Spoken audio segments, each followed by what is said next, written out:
Hello and welcome to CS++. This is a video for students to get set up in GitHub Classroom and GitHub Codespaces. So you will not see the GitHub Classroom. Your teacher will share this link with you. And what it will look like for you when you open this link is going to be something like this, where it says accept the assignment. And if your teacher first sets up a classroom, you'll have to pick your name, and then that will just link your GitHub account to your teacher's GitHub Classroom. Then you can accept this assignment. If there is an error, you might just have to check your email to authorize that. And then once you do, you'll see this link, and this is what we want to open. So you'll notice that this is your organization that your teacher is a part of, and then the name of the thing with your username at the end. So when you open this, this makes a clone of the repo. So this is yours, and your teacher is an admin on this, so they can see your work as well. But you'll get a README with all the information and a bunch of files. What you want to do to open it in Codespace is click this green button, and then there's two tabs. Make sure you're on the Codespaces tab, and then click Codespaces on main. So basically what this does is this will just create an online VS Code version for you.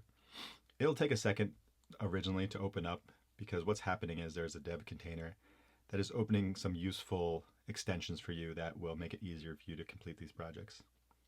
I usually close the chat, and right now we don't need the terminal, so we can just save some space to open up that. So in a second, this will all load. It might take up to a minute or two, but eventually everything will load and your plugins will be installed. And you will see the README open up, and this will give you instructions on exactly what is going on in this lesson. And then if you scroll down, you'll see some specifics about the assignment and the self-grading, so you can receive 100 on this assignment. There's also always tips for success and frequently asked questions at the bottom. And when you're done, you'll probably be working in your script.js. You'll see that there are step-by-step instructions of how to work through this. When you are done, you will go over here to the source control. And if you had made any changes, you would create a commit message, and then you can either commit, and then the green button should say sync, which will push it back to github.com. Or if you do a drop down, then you can also say commit and push all in one step. And that will send it back to GitHub. And when you do that, you will see a little dot here, which is either gold, which means it's working, or it's a green check, which means you received 100, or a red X, which means you failed at least one test. And you'll be able to click on that and see your auto grading results.